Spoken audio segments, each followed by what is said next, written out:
afternoon, molo, goeiemiddag. Hello everyone. Welcome down to Penguin Beach. My name is Jax. I'm going to be a naturalist. Jason is behind the camera, and today is our last day for quite some time, and we plan to enjoy every second of it. So welcome down to Penguin Beach. Thank you for watching Wild Earth. It is a picture perfect day at the colony.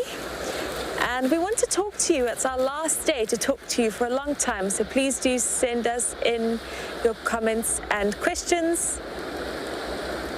And it is not the last day of Penguin Beach, it's the last day of Jason and I being on Penguin Beach. Tomorrow you will have Byron and Igor.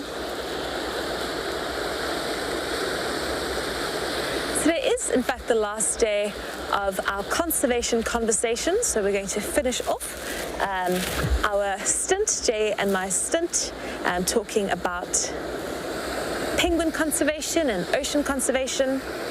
And we want you to talk to us. We're not going to talk to you for 10 days for me and 14 for Jay.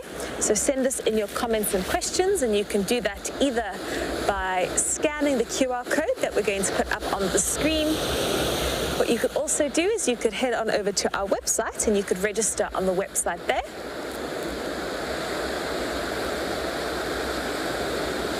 And today, if you'd like to let us know your favorite conservation tips or something that you do to help birds or little animals wherever you live, we'd love to hear any conservation tips you have for us, whether that's using lights that are quite dim, sensor lights like I mentioned yesterday, or using less plastic. Whatever you do to help conserve our planet, let us know.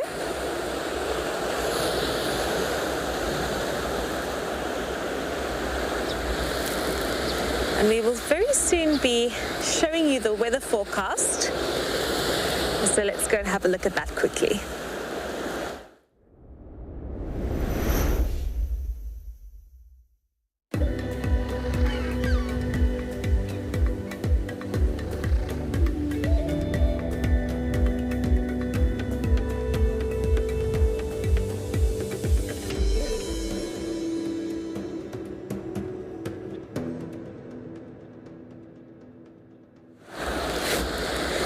So you can see that it is really just a spectacular day. Our sea is nice and blue. We don't have a breath of wind, although there is some wind expected in the afternoon.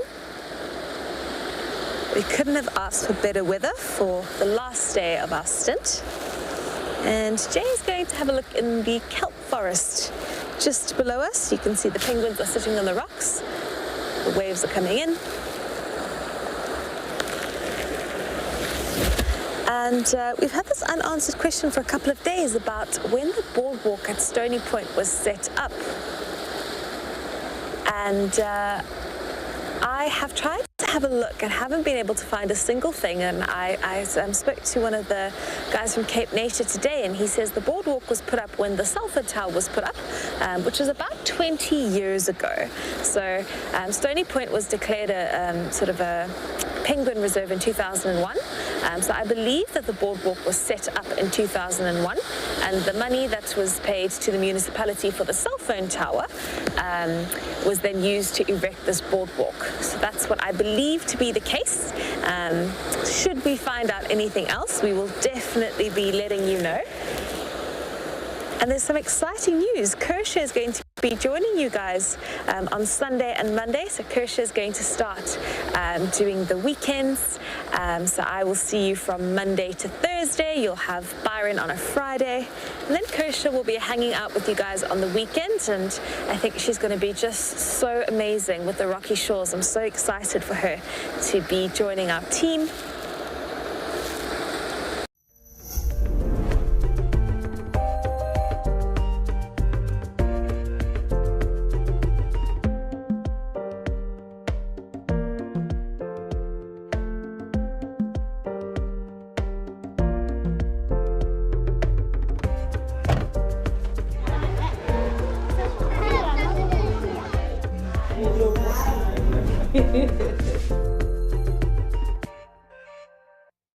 WildEarth Explorers is a club aimed at people who love nature and care about the earth we live on. First and foremost, if you join our club, you can watch WildEarth completely ad-free. In addition, we have great monthly prize draws, a weekly newsletter, and access to some great extra content such as fireside chats, AMAs, and hangouts. For a small monthly subscription, you can join other like-minded viewers and be part of the club. WildEarth Explorers, it's in your nature.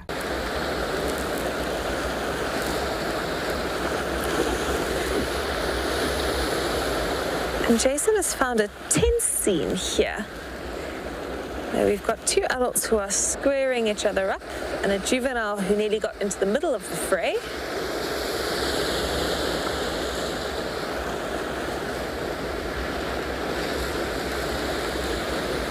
So penguins do love to pick a fight. Looks like these two are willing to leave each other alone.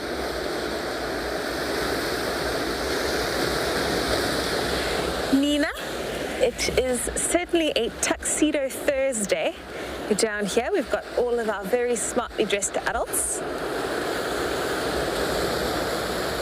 And it makes me very happy that everybody looks forward to Penguin Beach. I know so many of you wake up so early in the morning to watch us, which I think is absolutely awesome. We really appreciate that. Jay and I were talking about it just before the show. This is midday in South Africa.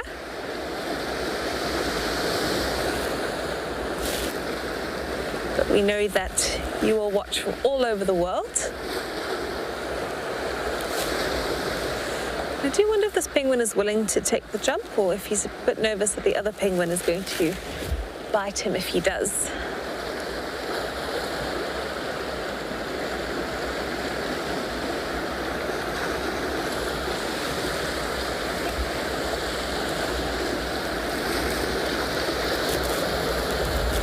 Henry, they certainly do. So penguins wake up very early in the morning, crack of dawn, because they want to head out and go and fish. And so very early in the morning, all of the penguins will head towards the shoreline and gather in big groups. And then what they do is they use the kelp forest to actually exit the colony, which I found really interesting. So sometimes they will use sort of the middle parting, the middle slip, which is just open water. It's got a sandy bottom, but that's a little bit more risky because things like Cape fur seals might try to give them a bite. And the other day I watched some baby blues be released for the very first time to the ocean by sandcob, and instinctively the blues went for the kelp, and I found that so interesting. Little turtles also do that. So little turtles, when they first go to sea, immediately try to hide. So they will latch onto something, so they will get, it's often floatsome, so something floating in the water, be that maybe some seagrass, some seaweed, sometimes it could be marine litter.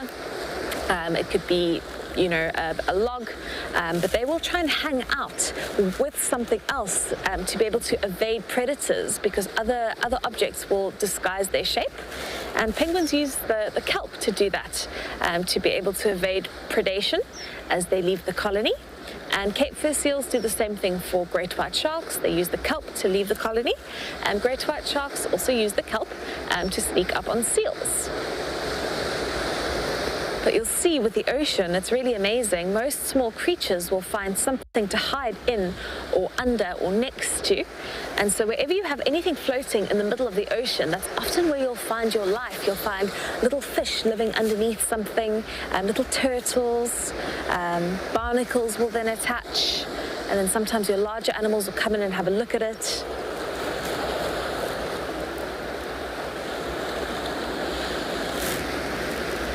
And Jay's giving you a good look at the kelp forest. It's very difficult to track the penguins when they go through the kelp forest, because they tend to go down for quite some time and then pop up very far away.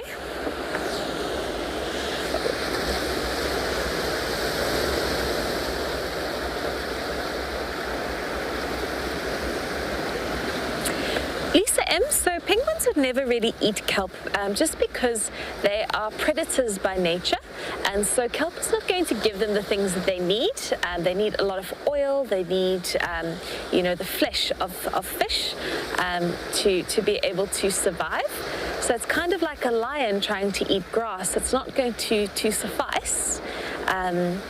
So penguins actually have no vegetation at all in their diet, or no algae in their diet. They are pure fish eaters. They will also eat squid, which I guess is not technically a fish, or it's not in fact a fish at all.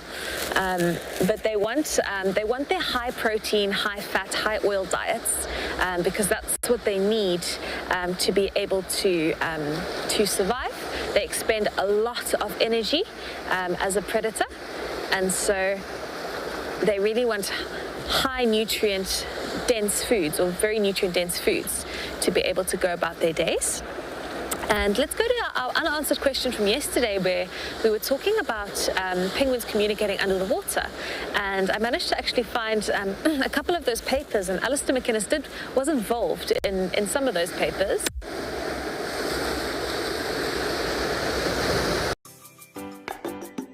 School is out, and in the midst of all the excitement, WildEarth has created some fun new t-shirts so that our wild kids and future conservationists can get out, run, jump, play, and explore nature freely in something that's made for a little outdoors rough and tumble. Find this and so much more on our shop. WildEarth Kids. It's in your nature. After an exhilarating day of live safaris, What better than to cozy up around a fire? sign up to be a WildEarth explorer and let our guides enchant you with their stories and exciting animal encounters. And of course, stand a chance to join in the chat and get your questions answered in real time. So what are you waiting for? Join the Explorers Club today and start to enjoy our special evenings around the fire. WildEarth Explorers, it's in your nature. And so bioacoustic scientists have listened in on African penguins under the water, and they do communicate under the water. It does seem that they make some sounds, but from what I was able to find, it's that this is a fairly new field in terms of researching the African penguin. And so a lot of the studies that I was able to find are actually studies that are still being done to pick up what penguins might be saying to each other under the water. What many of the studies are finding is that penguins are very impacted by sound underwater, and they're far more impacted than what we believe they would be. So the sound doesn't have to be quite as loud or quite as high pitched or low pitched as what we thought to disturb penguins, which is good for us to know, because then it means that we can put in areas where the penguins are fishing, where maybe boats don't go into, or we close the areas at certain times, at critical times, because then the noise is not going to disturb the penguins, and they'll be able to fish as they would like to. So listening in onto animals is a really cool field of study. That kelp gull's just got himself a fish or something. Do you see? He's just landed. So Jay's just going to go have a look. I wanted to talk about kelp gulls next. Oh, it's a fish. Oh, what fish does he have? Is that a striopy? That fish is still alive. Jason and I keep having kills on this show. I think we're pretty lucky.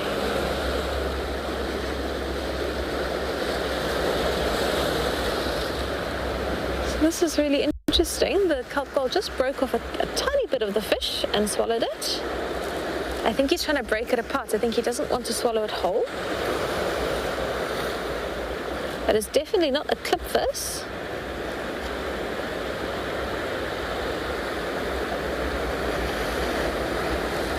Is that a striopy?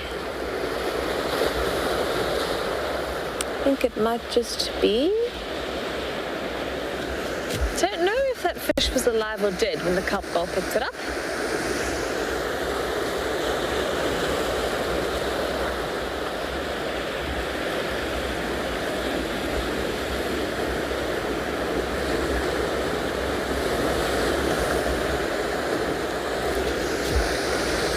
This is very interesting because you'd think he'd swallow it whole. He's trying to break this fish apart, and I'm interested to see that the kelp gull sitting behind him has not picked up on it and is not trying to steal the fish, because they definitely love to steal from each other.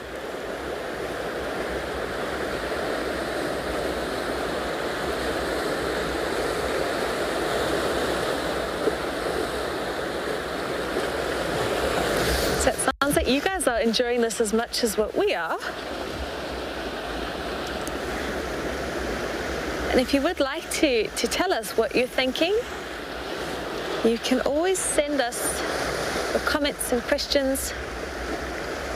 If anybody wants to try and identify that fish, please feel free to. He's about to swallow it head first. Gone.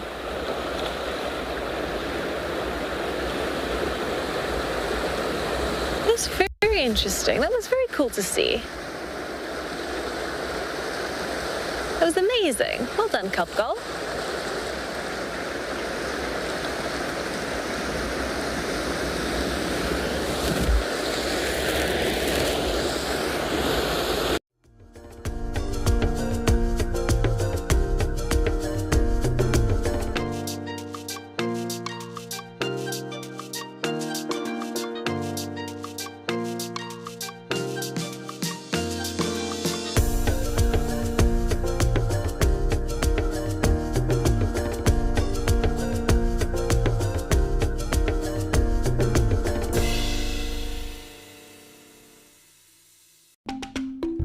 So I started watching WildEarth at the beginning of COVID and I haven't looked back since. I've seen all of the leopards I wanted to see, and Mariev's. He's been so playful and such a character. I had to remind myself to breathe at some points. To see those two cubs made me very emotional. It's just been brilliant. It's just blown me away.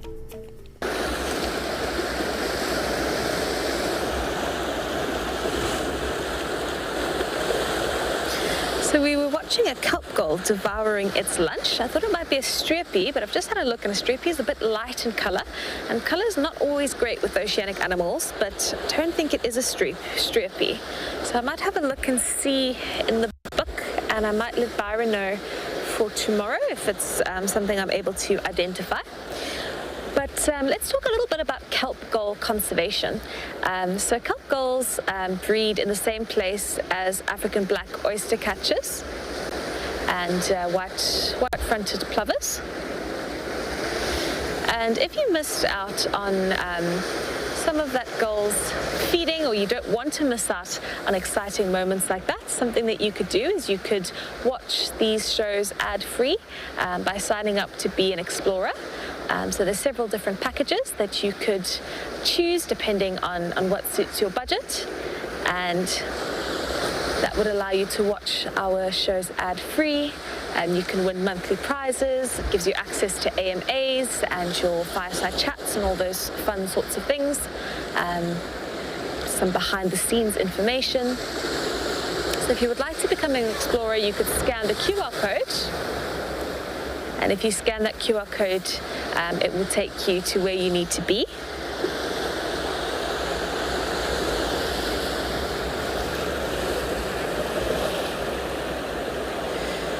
But what I was saying is that we have these kelp gulls, and kelp gulls breed most often on the beaches in South Africa, in fact. They can breed on islands, but there's two very big land colonies. There's one in Muizenberg and one in Plettenberg Bay. And I was very lucky to work with a man called Dr. Mark Brown, who is just the most exceptional ornithologist. And he sort of was interested in looking at the impacts of people on beaches and how it impacted kelp gulls, African black oyster catchers, and white-fronted plovers. And they were doing these studies on the beaches of Plettenberg Bay and Nature's Valley, where he was based, where they were checking how close you had to get to these birds to disturb them off their nests. And then what they did is they implemented these dog dog zones. So the one zone is where dogs were allowed to run free on the beach. The next was to have a leashed up dog, and the last is a no dog zone, which was able to help the kelp gulls, the African black oyster catchers, and also the white-fronted plovers really increase their breeding success. And I think they increased it by something ridiculous, by something like 90%. And Mark did that by working with an amazing team of young researchers. So he supervised the project and they did all the research. And then he also engaged with the communities of Plettenberg Bay and really showed them what impact dogs were having. And I have a beautiful little Jack Russell, and he loves the beach. And you think that when you walk with a dog on the beach that the problem is that they might bite the birds, but that's not really the problem. It's that they scare the birds off their nests. With kelp gulls, if you get within 30 meters of the nest, so that's 30, that's quite a long distance, these gulls will leave their nest, and then the big threat there is that the egg will overheat in the sun. And it only takes about 5 minutes on a hot summer's day for an egg to overheat to the point where it's no longer viable. And so Mark Brown is one of my favorite conservationists. He's a really incredible man. And the study that they did was rolled out in the Plettenberg Bay area, so they were able to increase the breeding success of plovers and oyster catchers, kelp gulls. And it's also a project that they've rolled out now in the Overstrand municipality, where we are currently.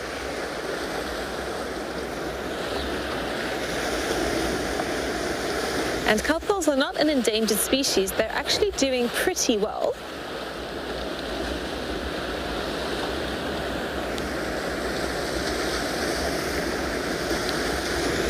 But even if a species is doing well, I think it is important to protect them.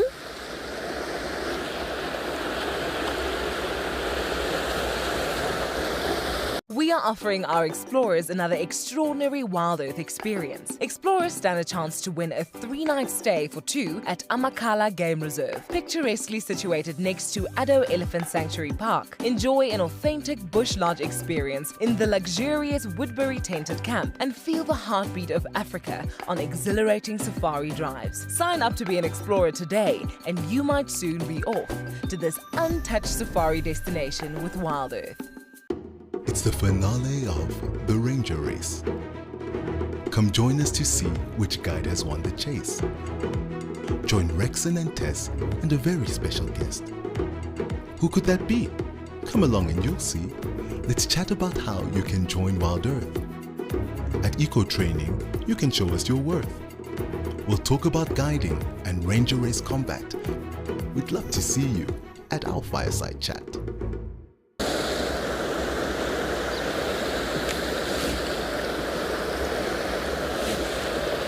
There is someone on the seashore who has not had to go to work today. He's having a very relaxed time on the rocks. And this is a rock dussie. You can see this rock dussie is very close to an incoming tide.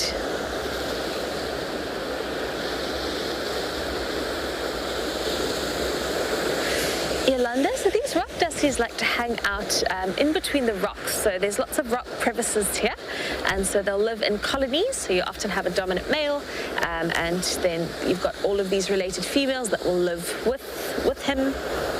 So we call it a harem. It's the same as your impalas in Djuma would have, as well as your Cape Fear seals.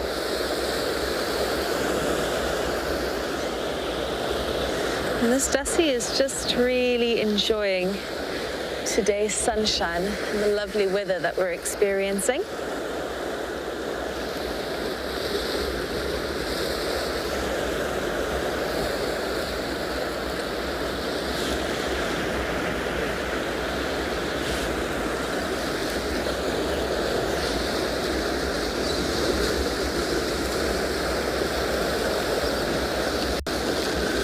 William, that is a question to which I don't have the answer, because I also don't understand. Oh, there's 2 very young swift terns flying past us. So there's a baby swift tern and an adult swift tern. Sorry if you heard that squeaky squeak squeak. That was the swift. Oh, they've landed! Yay, let's go look at the swift terns. I have no idea how fish actually manage to swallow things that big. So that's the baby swift tern that is sitting on the rock. No, sorry, I'm having a good look through my binoculars. They're both young swift terns. So the coloration is different on the head, but neither are showing their adult colors. But back to the question about how they manage to swallow a fish that large. I don't understand. I think that they can expand their throats somewhat. In awe of birds and the fish they're able to get down into their throat and into their tummies.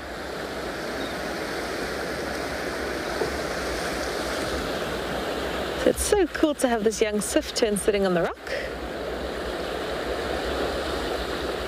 So they're extremely long-lived. You wouldn't believe it, but on the island close to where I used to work, Dyer Island, they found swift terns who are about 40 years old. And they know that from putting rings on the terns.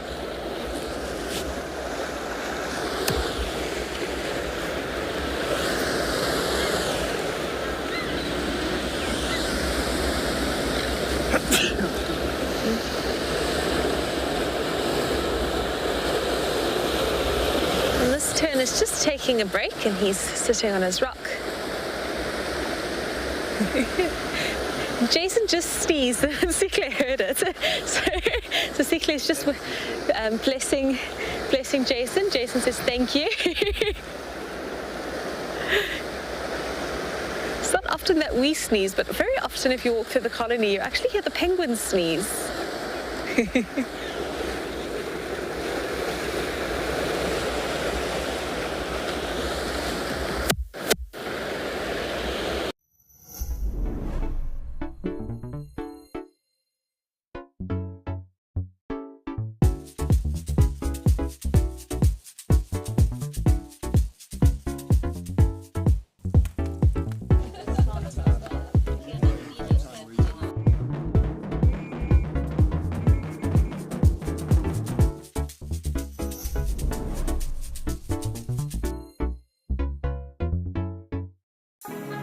Would you like to have your finger on the pulse of WildEarth?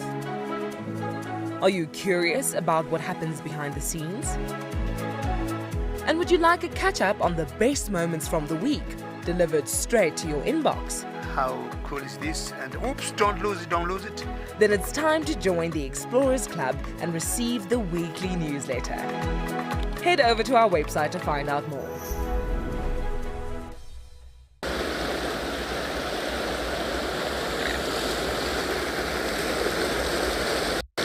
So we are turning it up this Thursday with the swift tern preening himself on the rock. And terns are one of my favorite groups of seabirds. They are beautiful and far-traveled. In Afrikaans, they call them sterretjies, little stars, because when they fly, they look like stars in the sky.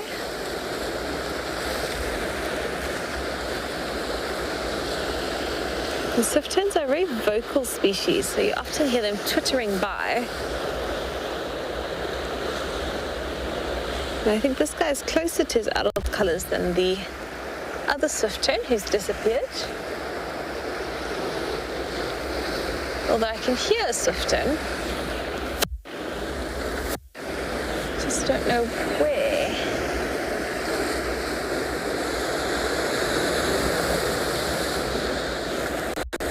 I don't think it's that tern that's calling, that's cleaning himself.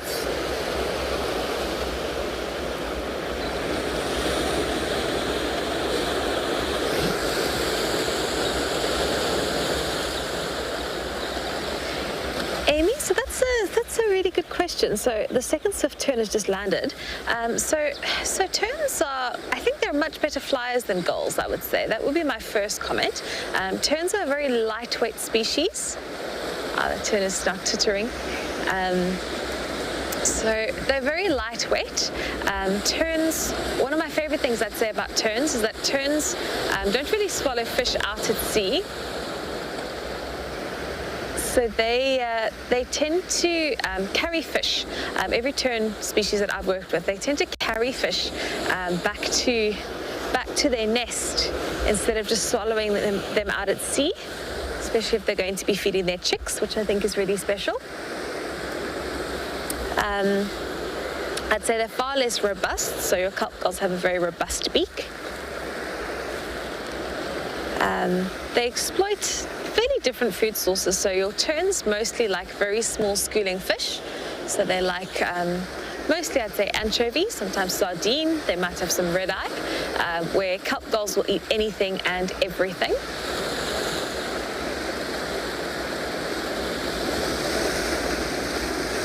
Swift terns are not migratory, but most or many of the tern species that we have around here are migratory, like the sandwich or the Arctic and the Antarctic terns. The rosier terns are also migratory.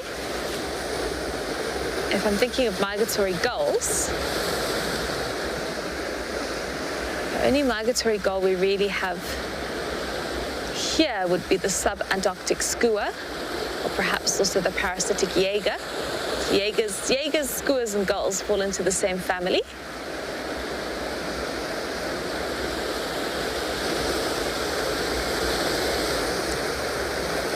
But I'd say gulls are certainly a lot more robust. Gulls are very aggressive, so gulls will, often bother other birds for fish. I'd say gulls are likely more cunning and intelligent. So seagulls are very intelligent birds. Where swift terns, I wouldn't say they're not intelligent. I would just say that they are less adapted to humans. And what I really want to do is I actually want to go and show you penguin conservation measures, because there's nobody on the boardwalk at the moment. So what I would love to show you is some conservation signs here, and right at the top of the hill. Jason is going to zoom in on a yellow pole. It doesn't necessarily have to be the top of the hill, but he's going to find you a pole with a yellow sort of stripe at the top. And wherever you see that in Stony Point, apparently that is where we have eggs. So that is a marker so that the penguin rangers know that there's penguin eggs at these nests. And this falls into the seabird monitoring program, so they're looking at the eggs every week, making sure that they're still there.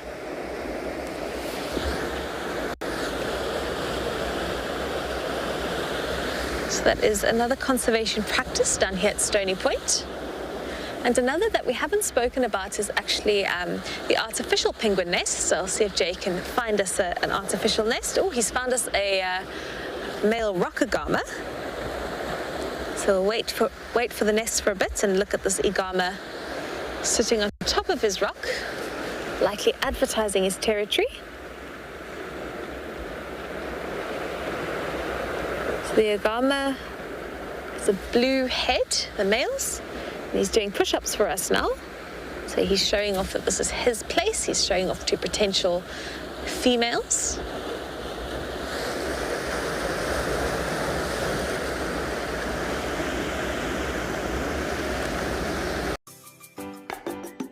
School is out, and in the midst of all the excitement, WildEarth has created some fun new t-shirts so that our wild kids and future conservationists can get out, run, jump, play, and explore nature freely in something that's made for a little outdoors rough and tumble.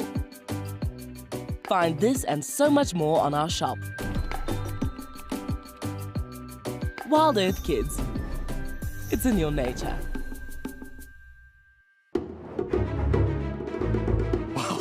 What a way to start off.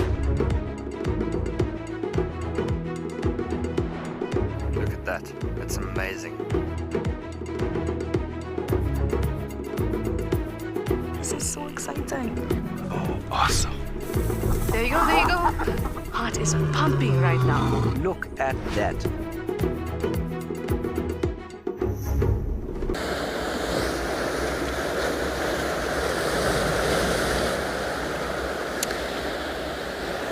So what we have here, we might have some lizard love.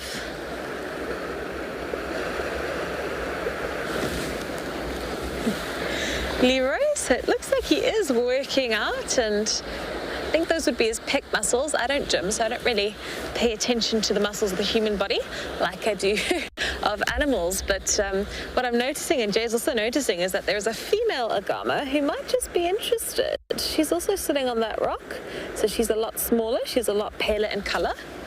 Maybe she's noticing those push-ups and thinking, that's a strong, dashing male, and maybe he might be the perfect father to my little lizards. I don't think they really father their babies. I think they contribute to making the baby lizards and then go about their merry way. But we know that in all animals, there is the urge to continue on with a species. We want to pass on our genes and ensure that our species continues forward.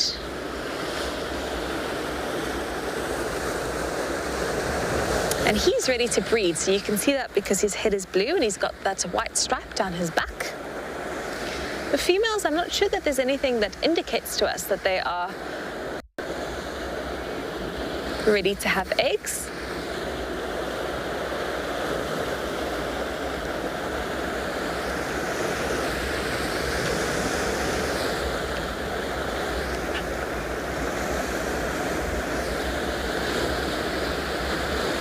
So I must admit that lizard or reptile behavior is not something I'm very in tune with. So if these were mammals, I'd say she's going a bit closer and having a look. Maybe she was always there and just enjoying her sunny rock.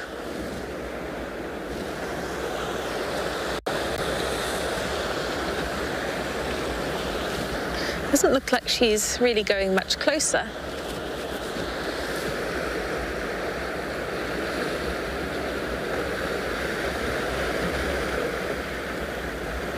Maybe they're taking their time to get to know each other. Ooh, but Jay, the girdle lizards are at war again. So we might go and show you some other lizards because we've got I don't want to call it a family because it's not the correct term, but we've got a collection of girdled lizards sitting on this rock, and they do tend to live, I guess, in family groups from what I've read. And earlier on, just before the show, we had a lizard war. So I'm not saying we're definitely going to have another one, but I think it's worth watching out. So these are the Cape girdled lizards. The girdled lizards and the rock agamas occupy kind of the same space. They don't seem to compete very much with each other.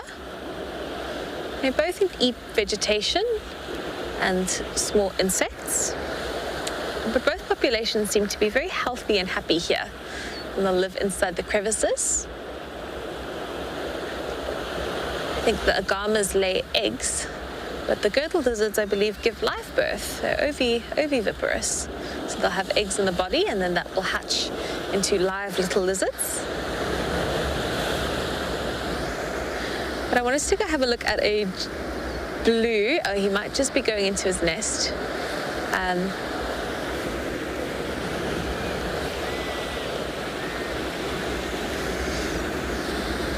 So if you have any questions about these lizards or any conservation questions before we finish up our show, please let us know.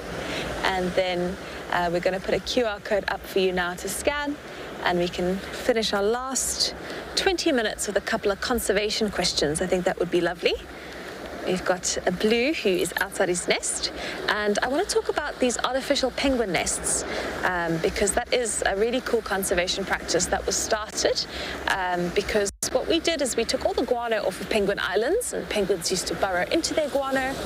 And in fact, very early on in my career, in fact the first 3 or 4 years of my career, part of my job was actually to get people to sponsor penguin nests. So we used to talk about it, and you could actually sponsor your own penguin nest, and you would get a certificate with your name on it. And that was how we were able to raise money for this nesting project. And the original nests were not the best. Fiberglass, the original ones, to my remembrance. And they found those nests a bit hot. Delve deeper into what WildEarth can offer you. Register for free on our website, and you can interact with our guides whilst watching your favorite show. Once registered, you will also have access to some extra special content. There might be something along here. I think we should go have a look. Registration includes filling in your email address and creating a password. It's that easy. WildEarth, it's in your nature. Do you have nature in your garden or nearby? Could your child be the next David Attenborough? We are encouraging all WildEarth kids to send in videos of wildlife on their doorstep. Help your child film in the garden and send your videos to us to be played in our Schools Out Week. Remember to film in landscape and head over to wildearth.tv/kids in nature to find out more, or scan the QR code. WildEarth Kids, it's in your nature.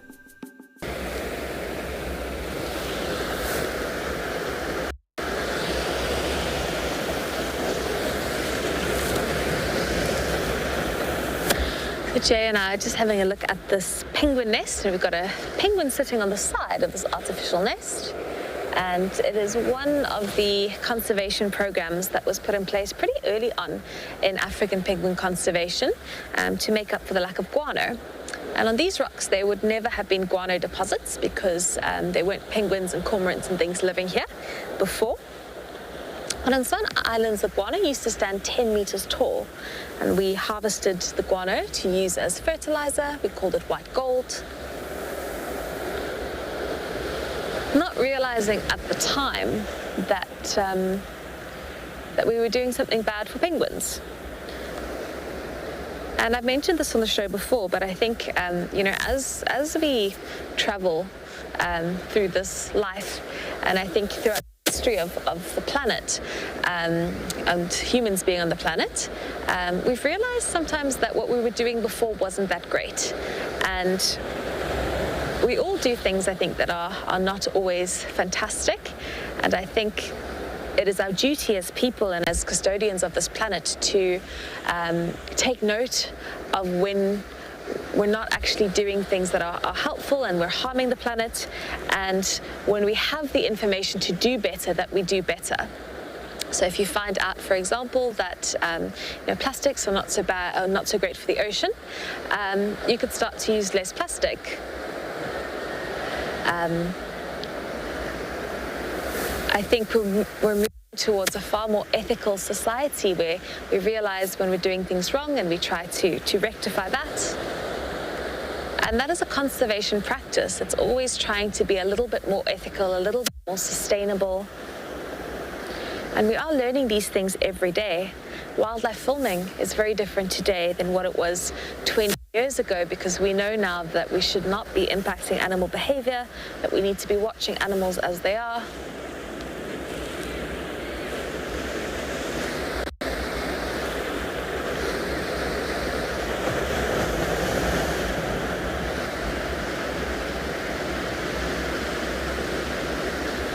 Tammy, so I think you're asking why it's called guano. I'm not sure if I heard that 100% correctly, but I'm sure Sikle will let me know if I'm wrong. So guano is essentially bird droppings, which is a bit gross. So guano is a very nice way to talk about. Essentially, it's bird droppings and bird pee, because the white that you see is actually pee, and the darker color is guano. So that is the actual droppings of the seabirds. But guano is quite a nice way. It's quite a nice word to be able to sound maybe a little bit fancy. Oh, look at that! Did you see? Jay, were you filming that? That naughty little penguin was just chasing a wagtail. How mean. Is he still chasing the wagtail? Oh my goodness. What a little terror.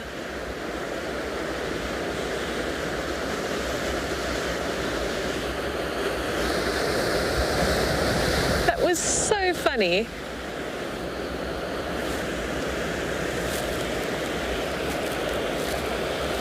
The schools are out, and for 5 days, WildEarth is taking our kids into nature. We want to answer any questions that our future conservationists have about nature and becoming a safari guide. Scan this QR code and let us know who is watching so we can give your kids a shout out. Join us with your whole family from the 1st to the 5th of August for a week of nature fun. WildEarth Kids, it's in your nature. School is out and WildEarth is inviting your kids to join us for some special live safaris. Kids love to hear their names on the telly, so let us know if they're on board and we will give them a personal welcome. If you're happy for us to read your child's name out, then scan the QR code and fill in the form. Shoutouts will happen in the first hour of the Sunset Safari during our Schools Out week from the 1st to 5th of August. Head over to our website and find out more.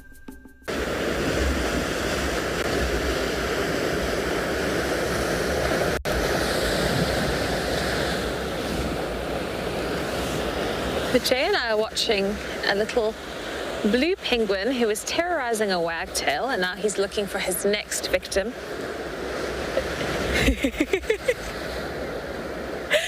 And I love this little penguin because he just runs with his flippers. Like a lot of the penguins, you know, they just waddle with their flippers, where he runs like he's almost going to try and take off. I was saying he looks like a little elephant flapping its ears when they run towards you.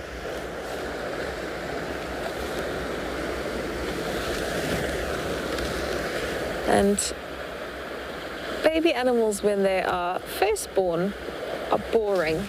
But when they get to this age, I say boring, they don't do very much, like baby humans, which doesn't make them boring, but they're not, in terms of their behavior, you're not seeing very much. But as they get to this age, they are really exploring the world, they're figuring out their bodies, and it makes it such a wonderful age to watch them.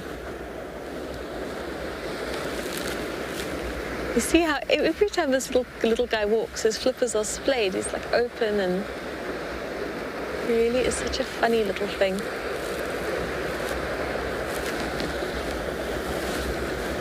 These baby penguins are sometimes brave. The other day I was in the colony. Look at him.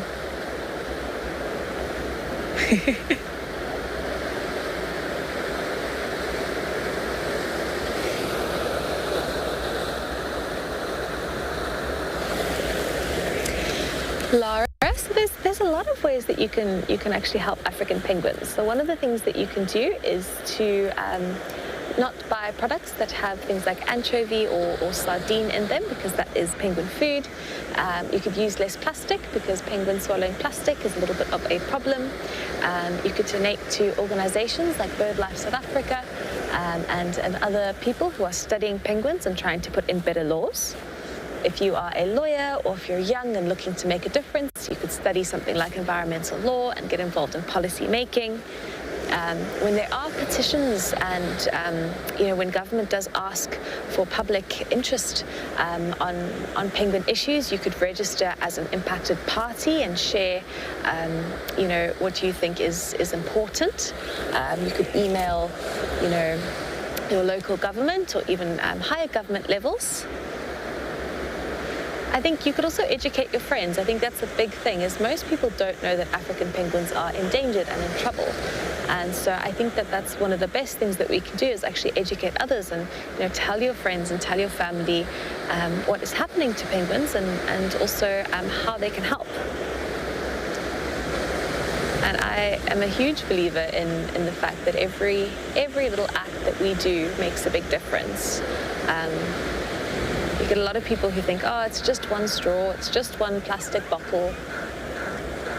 But I really genuinely believe that our actions make a difference. And I think if I look at a lot of people, if you look at the greats, David Attenborough, Jane Goodall, there are people that believe that their actions matter.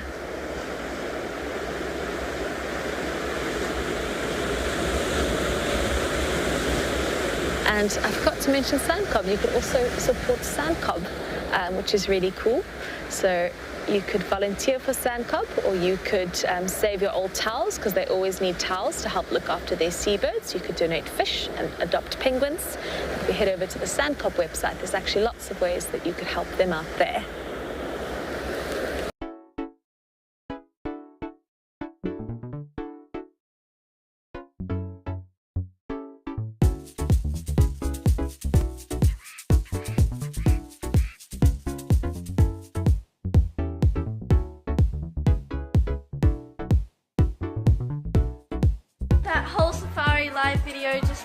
inspired me to fulfill my dream of becoming a safari guide as well.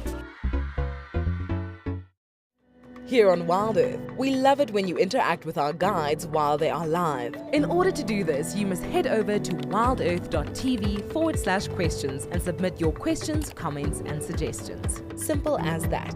And to make it even simpler, from time to time you will see a QR code on your screen.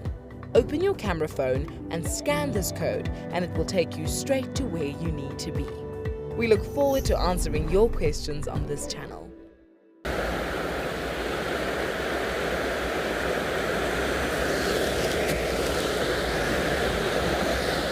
So we're watching this little terror penguin to see what he gets up to. He just looks like he wants to cause trouble. Look at his stance. And it is almost time for us to say goodbye. Rexon is very excited to be back at Juba, so he's going to be reacquainting himself with the bush that he knows so well. Tess is really just after spots. She's got spots on the brain today, so she's hoping for cubs, but any spots will do. Lauren is hoping to spend some time with the nice big elephant herd, not elephant, but elephant herd, that she got to see, I believe, this morning. Andrew is going to be doing the water holes for us today. And Sam is hoping that birds are just a little bit less shy than they were this morning. So hopefully it's nice and warm, and the birds are nice and relaxed and will pose with some nice photographs. I must say that seabird photography is a lot easier than land bird photography. I think I much prefer it, although terns are quite tricky out at sea. These little twittery birds are so difficult to capture.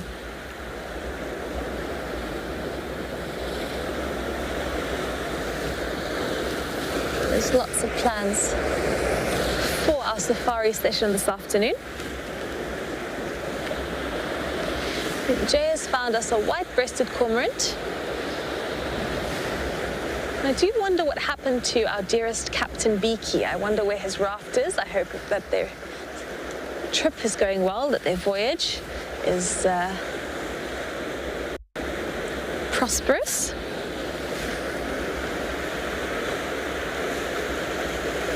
And you'll see, especially at this time of day, you'll often see these cormorants of all species coming out and having a bath. I know that they get lots of lice and things in their nests, and so they like to come have a bath and hopefully get some of the parasites off. The swift terns also do that at their nesting areas.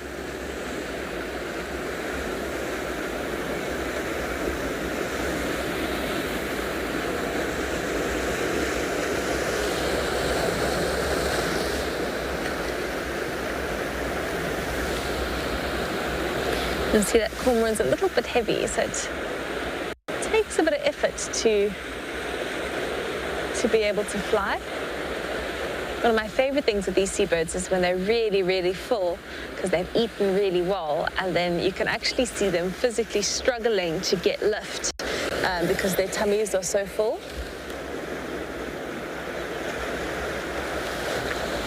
I've also seen it where birds are so full out at sea, they actually stop feeding, but they'll just look, so they just stick their heads under the water and they'll just watch the fish pass them by, which is such a cute behavior.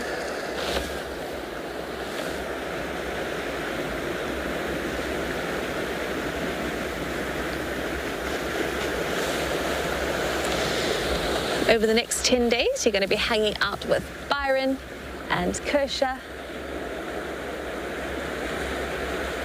And when I come back, hopefully we'll be spotting some more whales. We'll have a look to see if we've got some more flowers.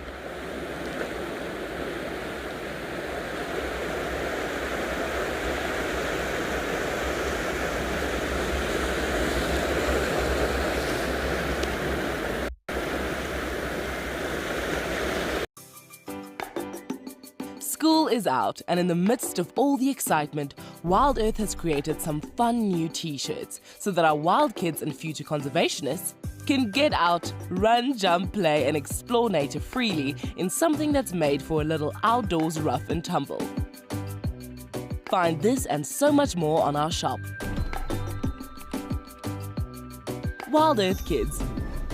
It's in your nature. We are offering our explorers another extraordinary Wild Earth experience. Explorers stand a chance to win a 3-night stay for 2 at Amakhala Game Reserve, picturesquely situated next to Addo Elephant Sanctuary Park. Enjoy an authentic bush lodge experience in the luxurious Woodbury tented camp and feel the heartbeat of Africa on exhilarating safari drives. Sign up to be an explorer today and you might soon be off to this untouched safari destination with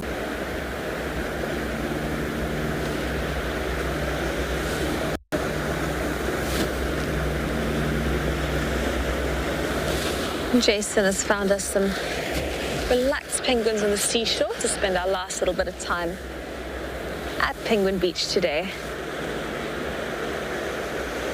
With some very calm, oh, I spoke too soon. They were very calm, happy penguins. Now there is chaos and fighting.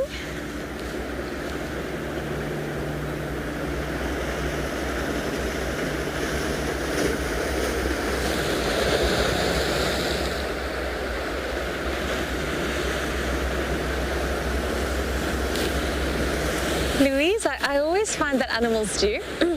So very interesting, I don't know if you can hear it, but there is a plane somewhere. And I think the penguins are actually reacting to the plane, because if you have a look, they're all suddenly standing up. They're a little bit more on edge. I find that super interesting. But I do find that animals, on your last day, they always make things really special. And on your first day back, you often have beginner's luck. At my very first job, on my very last trip ever with them, I got to see a soft plumage petrel, which was a life-lister bird for me. I'd never seen one before. We were out in very deep water watching humpback whales, and suddenly there was this petrel about. So in my experience of wildlife, they always show up when you really need them to. And I find on my worst days, I always have my best sightings. And I'm sure you would agree with me in saying that when you watch wildlife, no matter what mood you're experiencing going into it, you spend an hour with the penguins, or you go out and watch whales, you watch leopards, I think it's very hard to stay sad or stressed or angry. I find that I'm at my most mindful and my happiest when I am watching wildlife and guiding, because it really keeps me in the moment and really focused on what I'm seeing and experiencing. And I do hope that you feel the same way when you are down with us at Penguin Beach or on the safari vehicles with Cedric and Tess, Rexon. I think there is so much solace in watching wildlife, and that's in part why I'm a guide, because I really hope to impart that onto others and hopefully get you as excited as I am to work with wildlife and to spend time out in nature. On behalf of Jason and myself, we want to thank you so much for spending the last couple of weeks with us. Thank you for your questions. Thank you for making us learn. Thank you for your support. We really do enjoy talking to you, watching wildlife with you, and we're going to see you again very soon. So have a fantastic next couple of weeks. See some incredible animals while we are away. Enjoy today's safari. And we will see you again very soon. Let's spend our last minute or so just taking in sounds and sights of Stony Point.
program features live coverage of an African safari and may include animal kills and carcasses.